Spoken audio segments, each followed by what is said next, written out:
Mampitombona ho aminareo hatrany ry havako ny fahasoavana avy amin'Andriamanitra iray sy Jesoa Kristy Tompontsika. Amenina. Andeha hivavaka isika. Ry Tompo renay any an-danitra ho, indreto izahay miara-misaotra mankalaza sy manome voninahitra anao isaky ny maraina toy izao ry Tompo. Andriamanitra fitiavana ianao, be indra fo, be fahasoavana Tompo. Izany no mahatoy izao anay. Koa ny fiainanay rehetra ny anjakao amin'ny anaran'i Jesoa. Amenina. Ho toizantsika anio ary afaka ny firesahana fa ny tenin'Andriamanitra dia tena mampahery tokoa. Maro ny teniny voarakitra tao amin'ny Baiboly fa andeha ny Salamo 7:100 ka ny 9:20 no vakiantsika amin'ny anaran'i Jesoa. Nandefa ny teniny izy mba hasitrana azy ary nanafaka azy tamin'ny longoony anjerany. Amen. Ilay hoe longoony anjerany ry havako no mila hazavaina kely.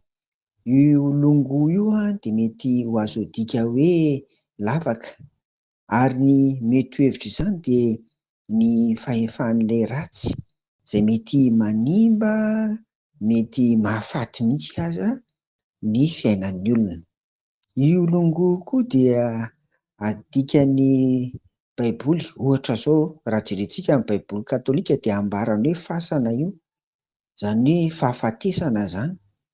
Koa ity tenin'Andriamanitra ity izany dia atantsika taratra ny ahalehiben'ny fahefan'ny tenin'Andriamanitra, manasitrana, manafaka, mitondra fahavelomana ary indrindra na dia efa hoe saika maty aza, hitantsika teo izany.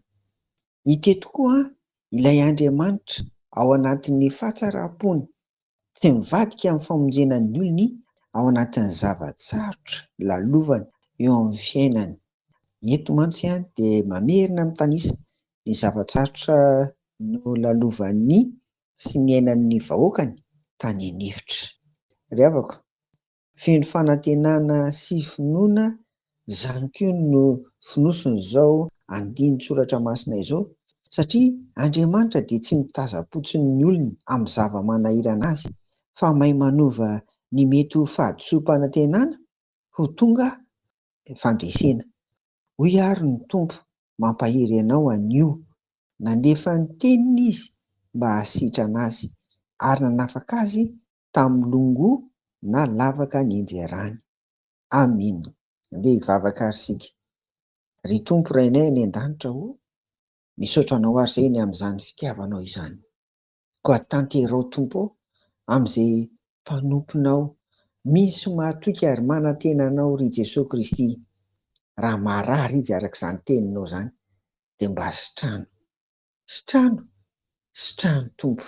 Ary raha misy koa no efa tena amoron-tevana na efa tena tafalatsaka ao amin'ny laliny, amin'ny zavatsarotra mahazo azy, dia tanterao aminy koa ny teninao eto fa dia nanafaka ianao ary nalala tamin'ireny Tompo.